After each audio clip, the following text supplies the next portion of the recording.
Salut, c'est Mathieu de Ludovox.fr. Aujourd'hui, dans ce Ludo Chrono, je vais vous parler de Orc-Quest, le jeu de cartes. C'est un jeu compétitif dans lequel on va se faire des combats pour 2 à 6 joueurs de 14 ans et plus et des parties d'environ 20 minutes. Dans Orc-Quest, nous incarnons des orques, donc on a un personnage. Et en fait, ce sont des orques qui se disputent un peu pour savoir qui est le plus balèze et du coup, ils vont aller piller des humains pour prouver qui est le plus balèze. On va avoir des cartes en main et on va les utiliser grosso modo soit pour faire des coups bas à nos adversaires, soit pour essayer d'accumuler des gains, et ces cartes gains, elles vont nous donner donc des points de victoire qui sont finalement de l'or. Celui qui a le plus d'or à la fin de la partie, tant qu'il est encore en vie, eh bien c'est lui qui va remporter la partie d'Orc-Quest. Car oui, on peut mourir d'Orc-Quest en perdant son dernier point de vie. Voilà pour les bases, maintenant comment est-ce que ça se passe? Qu'est-ce qu'on fait à son tour? Eh bien à son tour, on va essayer de relever un défi. C'est une chose qu'on est obligé de faire dans son tour, sinon on va perdre un point de vie, tout simplement pour ne l'avoir pas fait. Les défis se présentent ainsi, on a toujours un défi permanent qui va être au centre de la table. Si quelqu'un le relève, eh bien nous remettrons un nouveau défi à relever. Donc les défis vont avoir une certaine difficulté. Ici, on a une certaine difficulté qui est de 1 succès, et il va falloir 2 dés verts pour arriver, on va jeter 2 dés verts pour essayer de réaliser un succès.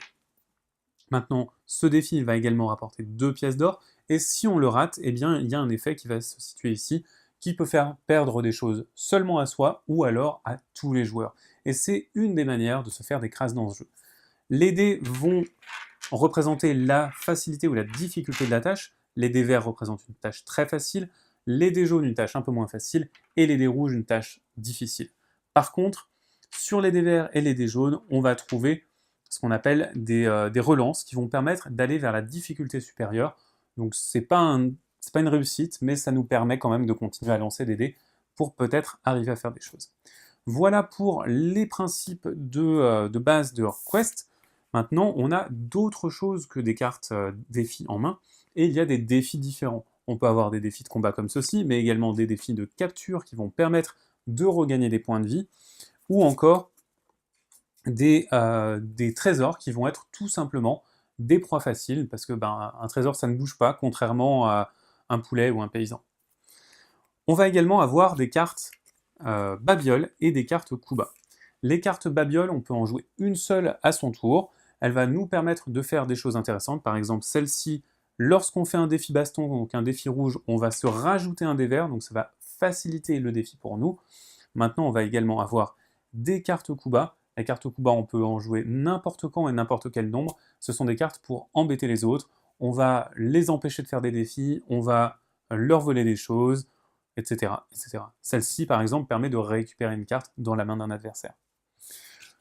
À son tour, donc, on va piocher une carte et essayer de réaliser un défi. Si on n'a pas réalisé de défi, on perd un point de vie, et une fois qu'on a fini son tour, on passe au joueur suivant jusqu'à la fin de la partie. La fin de la partie va se déclencher quand on a fini la pioche, et lorsqu'on a fini la pioche, eh bien on va tout simplement faire un dernier tour de table. Il y a des cartes un petit peu particulières qui vont avoir un symbole cloche à côté de leur difficulté. Et ce symbole cloche, ça veut dire qu'on ne peut tenter de relever ce défi qu'au dernier tour. Et ça c'est très important parce que c'est des cartes qui valent beaucoup de points et qui vont donc nous permettre de prendre un ascendant sur la partie, mais seulement à la fin. Attention cependant, il est possible qu'un joueur meure s'il perd son dernier point de vie. Si un joueur meurt en perdant son dernier point de vie, ses richesses vont être en partie redistribuées aux autres joueurs, et du coup ils profiteront de sa mort. Notez bien que les héros sont tous un petit peu différents, avec des pouvoirs uniques utilisables une fois par partie. Vous allez donc simplement retourner la carte lorsque vous avez utilisé le pouvoir, et ils ont des totaux de points de vie de départ différents. Donc une fois que la partie s'est achevée, vous comptez les gains que vous avez réalisés, et voilà, vous avez votre score, et le plus grand sera le meilleur orc. Vous avez à peu près les bases d'Orc-Quest, c'est donc un jeu dans lequel vous vous faites des crasses pour essayer d'accumuler le plus de trésors. Maintenant, c'est à vous de jouer. À bientôt sur ludovox.fr.